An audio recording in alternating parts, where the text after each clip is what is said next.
Good morning, students. Today's thought: do you think at a time, and while doing it, put your whole self into it to the exclusion of all else? अर्थात एक समय में एक काम करो और ऐसा करते समय अपनी पूरी आत्मा उसमें डाल दो और बाकी सब कुछ भूल जाओ। कहने का तात्पर्य यह है बच्चों, अभी आप लोग स्टूडेंट लाइफ में हैं, है ना। और आप लोग का सबसे बड़ा काम क्या है? पढ़ना। पढ़ाई ही आप लोग के लिए सबसे ज़्यादा ज़रूरी है। और आप लोग इस लाइफ में अगर नहीं पढ़ेंगे तो भविष्य में आप लोग को बहुत अनेक प्रकार की कठिनाई का सामना करना पड़ेगा। तो इसलिए आप लोग जब अभी पढ़ रहे हैं, एजुकेशन लाइफ में जब आप पढ़ रहे हैं, तो अपनी पूरी आत्मा, पूरी श्रद्धा और पूरी ईमानदारी से उसको पढ़िए, ताकि भविष्य में कभी इस चीज़ की आपको ग्लानि ना हो कि अगर हम मन लगा के पढ़े होते तो हम इस पोजीशन में होते। कभी अपने से ऊंचे वालों को देख करके मन में इस चीज़ की भावना पैदा ना हो।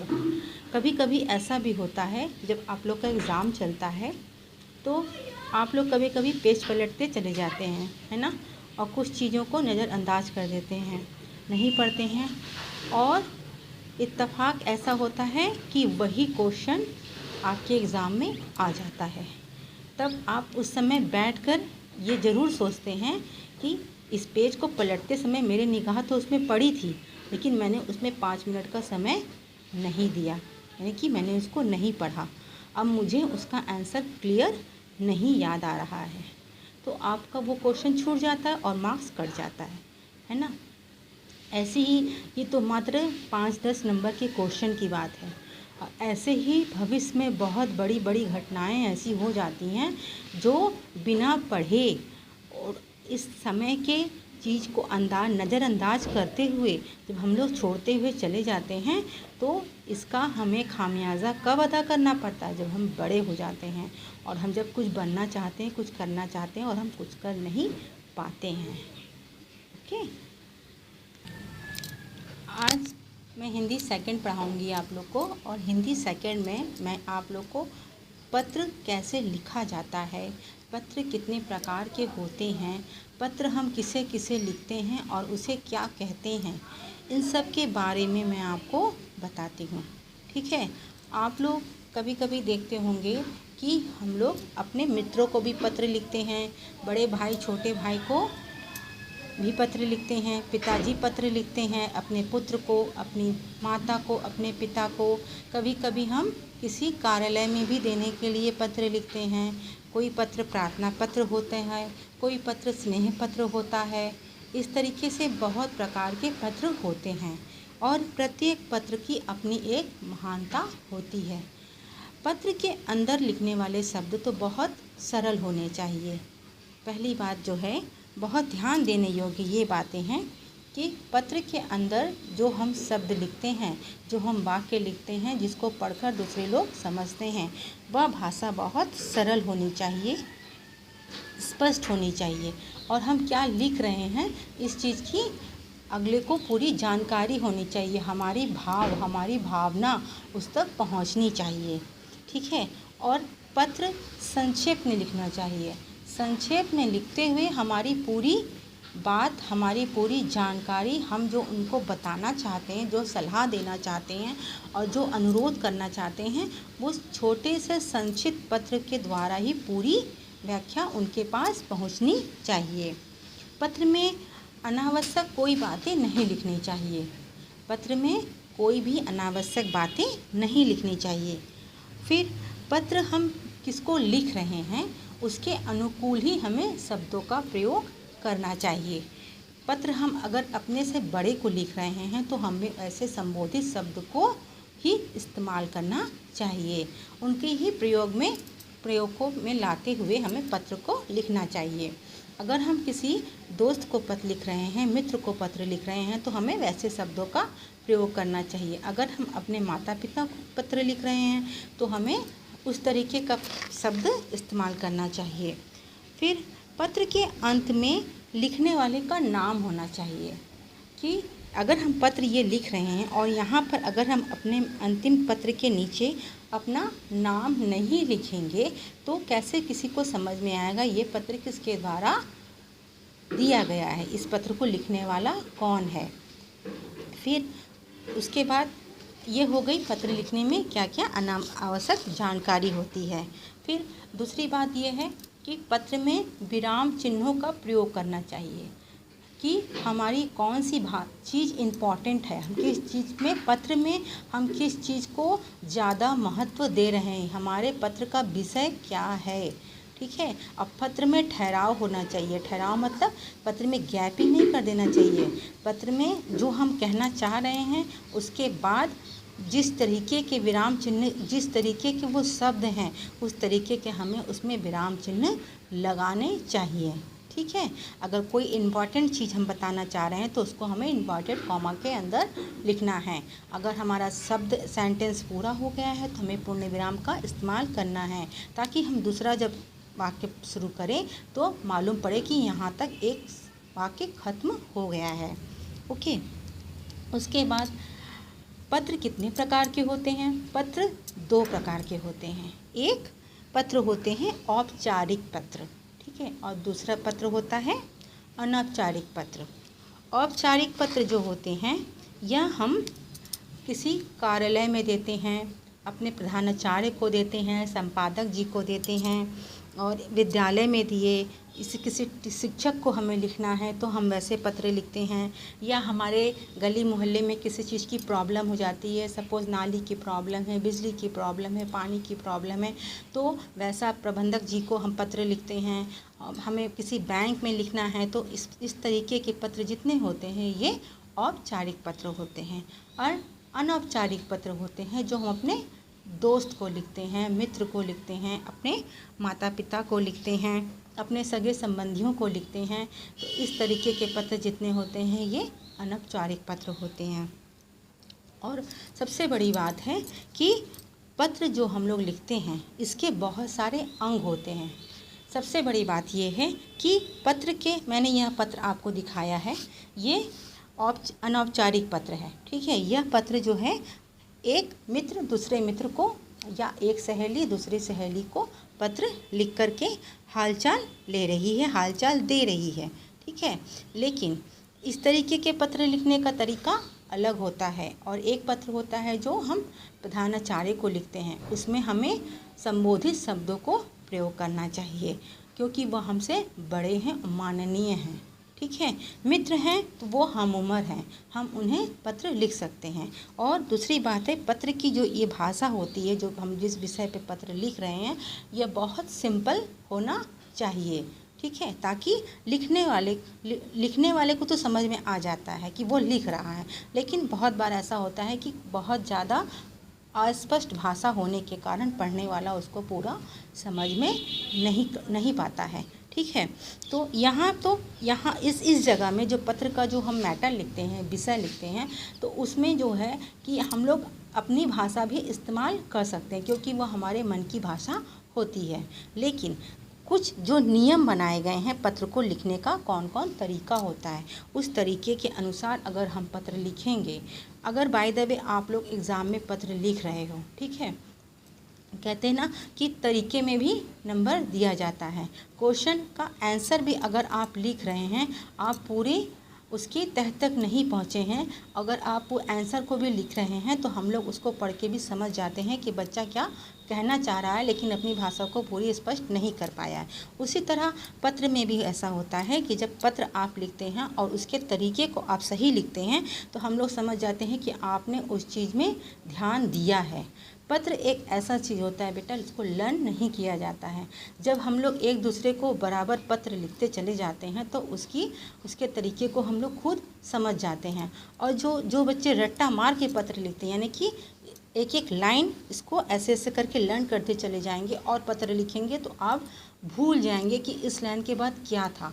हमें बस मैटर से मतलब है कि क्या इसमें इस पत्र का क्या विषय है। उसके बाद उस विषय को समझने के बाद में हम भाषा अपनी प्रयोग कर सकते हैं, उस पत्र में हम अपनी भाषा प्रयोग कर सकते हैं।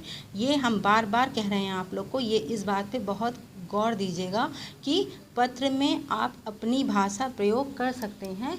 पत्र में जो आपके बुक में लिखा है या मैं आपको जो लिख के दे रही हूँ, और या जो भी आप लोग कोई भी पुरानी बुक उठाइएगा जिस पत्र में जो भाषा लिखा है, कोई ज़रूरी नहीं है कि आप वही भाषा लिखिए। पत्र हम किसको दे रहे हैं और पत्र का विषय क्या है, ये चीज़ इम्पॉर्टेंट होता है। ओके, सबसे पहले यहाँ पर हम लोग भेजने वाले का पता लिखते हैं, फिर उसके बाद दिनांक लिखते हैं। ये सब जो पत्र में है, ये सब हम लोग जब ऑफिस में पत्र लिखते हैं, ऑफिशियल पत्र जिसे कहते हैं, तो उस जगह में इस सब को इस्तेमाल किया जाता है। फिर हम पत्र किसे दे रहे हैं, ठीक है, उसका नाम लिखते हैं और उसका पता लिखते हैं। पता पत्र के अंदर नहीं भी लिखते हैं, पत्र लिफाफे में भी हम लोग उसका पता लिख देते हैं, लेकिन जिसको हम पत्र दे रहे हैं उसका नाम यहाँ ज़रूर लिखते हैं कि ये पत्र आखिर हमने किसके लिए लिखा है। और दूसरी बात है विषय। विषय संकेत हम लोग इस तरीके के पत्र में, यानी कि औपचारिकता के पत्र में विषय संकेत होता है, ठीक है। जिस तरीके के पत्र औपचारिक मतलब जो हम प्रधानाचार्य को दे रहे हैं और किसी भी माननीय संस्था में हम भेज रहे हैं, माननीय लोगों को भेज रहे हैं, तो वैसे पत्र में विषय को इंगित किया जाता है। लेकिन अगर हम अपने किसी दोस्त को पत्र लिख रहे हैं तो उसमें विषय को इंगित नहीं किया जाता है। जिस तरीके से यहाँ किसी दोस्त के लिए पत्र लिखा गया है, इसलिए यहाँ सिर्फ प्रिय निधि और सप्रेम नमस्ते।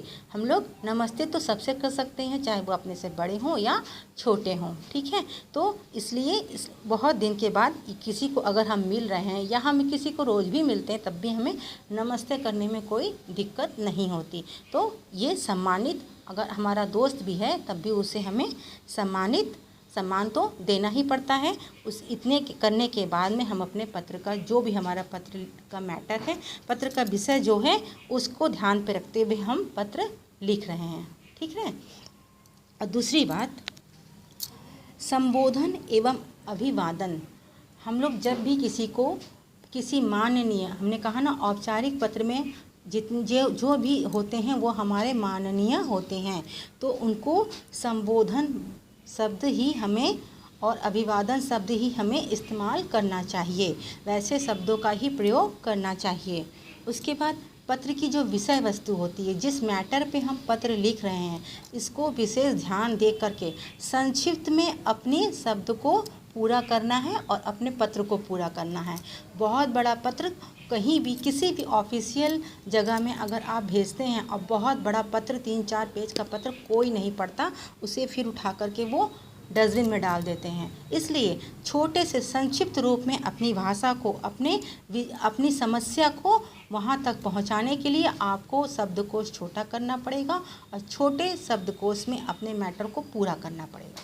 ओके, उसके बाद जब हमारी इसके पत्र की समाप्ति होती है, तो उसकी समाप्ति के क्या करते हैं हम लोग, यहाँ पर धन्यवाद लिखते हैं, या यहाँ पर हमने इसको, ये पत्र उसके लिए सहेली को लिखा गया है, मित्र को लिखा गया है, इसलिए उसे बधाई दिया गया है।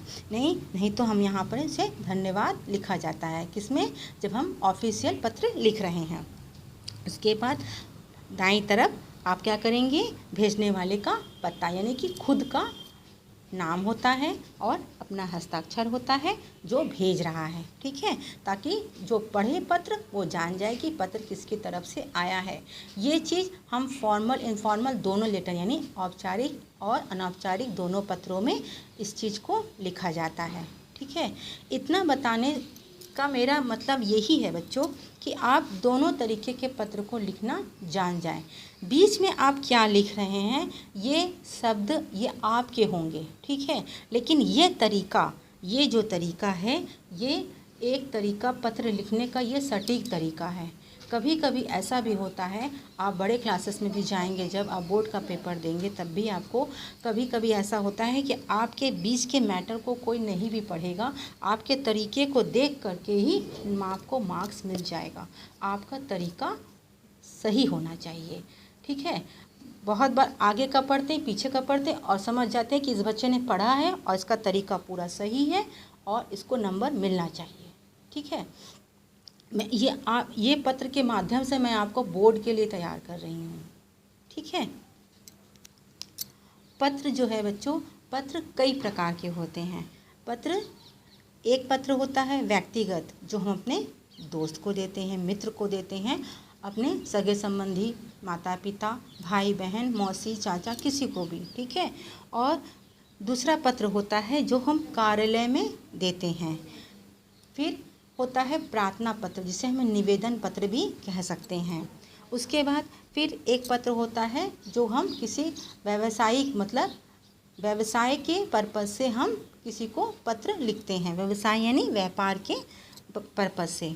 जब हम व्यक्तिगत पत्र लिखते हैं तो हम अपने से बड़ों को संबोधित करते हैं, अपने से छोटों को प्यार भी देते हैं, अपने से अपने मित्रों को भी प्यार देते हैं, ठीक है।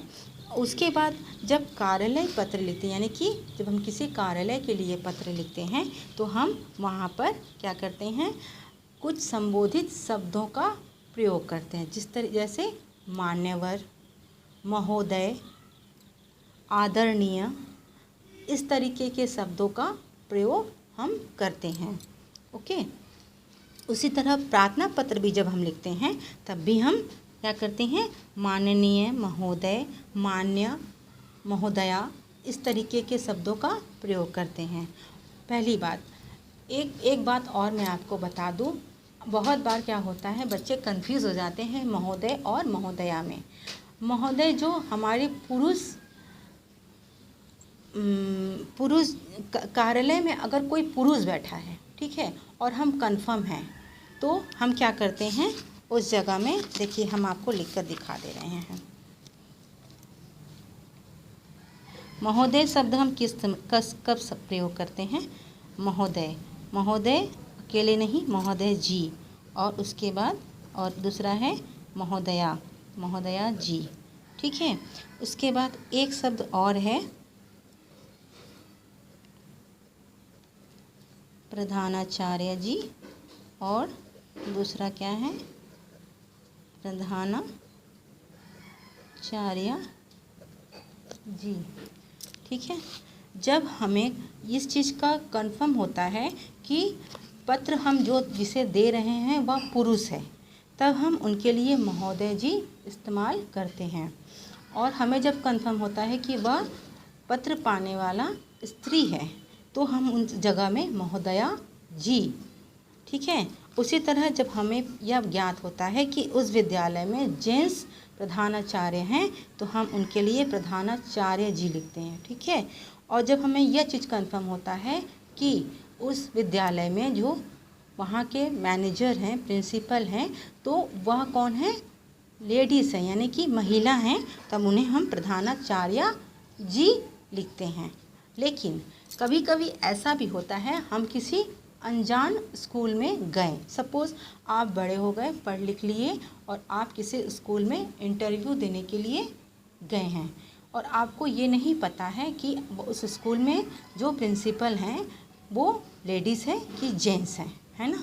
तो उस स्थिति में आप वहाँ पर इस तरीके का भी शब्द इस्तेमाल कर सकते हैं, जैसे इस तरीके का चीज़ प्रयोग कर सकते हैं, जैसे महोदय जी ऑब्लिक महोदया जी, ठीक है। वह जो भी, अगर जेंट्स हैं तो ठीक है, लेडीज़ हैं तो ठीक है, ठीक है, दोनों के लिए प्रयोग हो गया। उसी तरह प्रधानाचार्य जी और प्रधानाचार्या जी, ठीक है, इसमें भी एक ऑब्लिक लग सकता है, ठीक है। आई बात समझ में, ये हो गया, ठीक। और इसके बाद जब हम ऐसा पत्र लिखते हैं जो व्यक्तिगत पत्र होते हैं, जब उसमें हम अभिवादन करते हैं किसी का, तब उसमें हम कभी कभी लिखते हैं चरण स्पर्श, यानी कि जब हम अपने माता पिता, दादा दादी, मौसा मौसी जो हमसे बड़े हैं, हम उनको जब अभिवादन कर रहे हैं तो हम उनको क्या लिख रहे हैं, चरण स्पर्श। तो सादर प्रणाम, ऐसे सारे शब्दों का हम चरण वंदन, इस सब और अपने से जो बराबर के होते हैं उसे सप्रेम नमस्ते, नमस्कार, इस तरीके का शब्द भी इस्तेमाल करते हैं। और लेकिन जब हम अपने से छोटे, सपोज़ हम बड़े हैं और अपने से छोटे भाई बहनों को सलाह दे रहे हैं, ठीक है, तब उन्हें हम क्या कहेंगे, उस जगह में जब उनको भी तो संबोधित करना है तो हम लोग उन्हें कहते हैं खुश रहो, आशीर्वाद, स्नेह, सप्रेम नमस्ते, चिरंजीव रहो, इस तरीके का शब्द का भी हम लोग प्रयोग करते हैं, ठीक है। यह सब हो गए अभिवादन के शब्द। अभिवादन करना पत्र में यह सब सम्मानित देने वाले शब्द हैं, चाहे वह बड़े हो, चाहे हम बड़े के लिए पत्र लिख रहे हैं, चाहे हम छोटे के लिए पत्र लिख रहे हैं, इन सम्मानित शब्दों का प्रयोग करना भी पत्र में बहुत ज़रूरी होता है। एक पॉइंट मैंने ये बताया आप लोगों को और एक पॉइंट ये बताया। बड़े लोगों को भी जिस तरह सम्मान की ज़रूरत होती है हम उन्हें देते भी हैं, उसी तरह छोटों को भी हमें सम्मान देना चाहिए। जब छोटे हमसे सम्मान पाएंगे तभी वो अपने बड़ों को भी सम्मान देना सीखेंगे। जब वो अपने पत्र में, हमसे पाया हुआ पत्र में और देखेंगे कि हमें सम्मानित तरीके से लिखा गया है, तब वो भी पत्र लिखेंगे तो वो भी इसी तरीके से पत्र लिखेंगे। ओके, चलिए एक बार मैं इस पत्र को आपको पढ़ के बताती हूँ। यह पत्र एक वार्षिक परीक्षा में पत्र प्रथम आने पर मित्र को बधाई देते हुए पत्र है। एक मित्र ने दूसरे मित्र को क्या दिया है, बधाई, ठीक है। बधाई यानी कि दोनों हम उम्र हैं। ये किस तरीके का पत्र हो गया, यह हो गया व्यक्तिगत पत्र, ठीक है। यह व्यक्तिगत पत्र है, ये जिसे हम कह सकते हैं कि यह अनौपचारिकता का पत्र है, ठीक है। इस पत्र में आपसी संबंध हैं, एक दूसरे को हम बहुत अच्छी तरीके से जानते हैं। तो पत्र में क्या लिखा गया है, या पहले देखिए हमने बताया ना, यहाँ पर एड्रेस हमें लिखना है, तारीख लिखना है और फिर उसे संबोधित किया गया है। यहाँ मैंने 10 अप्रैल 2020 लिखा है क्योंकि हमारी फाइनल टेस्ट के रिजल्ट हमारे मार्च में निकल जाते हैं, उसके बाद ही तो किसी को बधाई दिया जाएगा। तो अप्रैल का महीना हमने डाला है, ठीक है। सबसे पहले उसे हृदय से दिया गया सम्मान, प्रिय निधि, सप्रेम नमस्ते। मैंने कहा ना, छोटा हो, बराबर हो, अपने से बड़े हो, सबको अभिवादन करना बहुत ज़रूरी है। तुम्हारा पत्र मिला, यह पढ़कर बहुत प्रसन्नता हुई कि तुमने वार्षिक परीक्षा में प्रथम स्थान प्राप्त किया है। तुम्हें स्कूल की ओर से विशेष पुरस्कार से सम्मानित किए जाने के समाचार से यह खुशी दुगनी हो गई है। यानी कि उसे जब वह प्रथम आई है तो स्कूल में उसे विशेष पुरस्कार देकर के सम्मानित किया। उसने ये सारी घटना अपने मित्र को बताया। तुमने इस परीक्षा के लिए रात रात भर पढ़कर कठिन परिश्रम किया था और यह उसी का सुखद परिणाम है। इससे तुम्हारे माता पिता को बहुत गर्व होगा, है ना।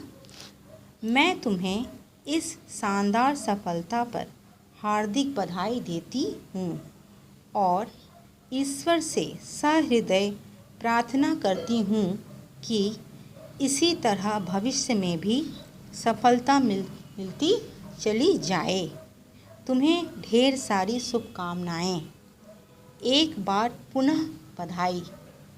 यानी कि इस पत्र को पढ़ने के बाद भी, इस पत्र को पढ़ते हुए भी उसकी सहेली को इतनी खुशी हो रही थी और उसके बाद उसने एक बार उसे पुनः बधाई दिया। किस लिए कि कक्षा में, वार्षिक परीक्षा में कक्षा में वह प्रथम आई थी। ओके, उसके बाद तुम्हारी अभिन्न सखी श्वेता शर्मा। यहाँ आप लोग अपना नाम भी डाल सकते हैं, ठीक है। और इसके बाद मैंने यहाँ प्रिय निधि लिखा है, आप अपने फ्रेंड का नाम डाल सकते हैं। और जो बॉयज़ हैं, हमारे क्लासेस के जो बॉयज़ हैं, ये मैंने एक लड़की के लिए पत्र लिखा है। यहाँ बॉयज़ लोग अपने दोस्त का नाम डालेंगे, ठीक है, अपने फ्रेंड का नाम डालेंगे। और जहाँ पर यहाँ पर स्त्रीलिंग शब्द का प्रयोग किया गया है, मुझे आशा है कि क्लासेस के बच्चे जहाँ जहाँ स्त्रीलिंग शब्द का प्रयोग किया गया है, वहाँ वहाँ वो पुल्लिंग शब्द का प्रयोग कर सकते हैं, ठीक है। उसके बाद यहाँ पर भी वो अपना ही नाम डालेंगे इस जगह में, ठीक है। कोई बॉयज़ श्वेता शर्मा मत लिख दीजिएगा, ओके। तो ऐसा लगेगा कि यह एक इंडिविजुअल पत्र हर बच्चे ने लिखा है, ठीक है। तो मुझे आशा कर लेना चाहिए कि इतना समझाने के बाद आप लोग को लाइफ में कभी पत्र लिखने में किसी चीज़ की कठिनाई नहीं होगी, चाहे वो फॉर्मल हो चाहे वो इनफॉर्मल पत्र हो, ओके। इतना समझने के बाद अगर किसी को इसके बाद भी नहीं समझ में आएगा तो वीडियो को प्लीज़ 2-3 बार देखिएगा, ठीक है। आज के लिए सिर्फ मैं आपको पत्र ही पढ़ा रही हूँ, क्योंकि आप लोग कभी कभी ऐसा करते हैं कि पत्र याद करके जाते हैं, और मैं ये चाहती हूँ कि पत्र इस बार आप लोग अपने मन से लिखें। एक बात और कहना चाहती हूँ कि बधाई पत्र मैंने इस तरीके से लिखा है, मैं अगर आप लोग को एग्ज़ाम में बधाई पत्र दे रही हूँ तो मुझे ये सारे शब्द नहीं मिलने चाहिए। मुझे एक बार मैं फिर कह रही हूँ, ध्यान से सुनिए, ये सारे शब्द नहीं मिलने चाहिए, शब्द आपके खुद के होने चाहिए, ठीक है। शब्द आपके खुद के होने चाहिए, तभी मैं पत्र को एक्सेप्ट करूँगी, यानी कि तभी मैं नंबर दूँगी, ओके, ठीक है। धन्यवाद। घर पर रहें, पढ़ते रहें और पत्र अच्छे से पढ़ें।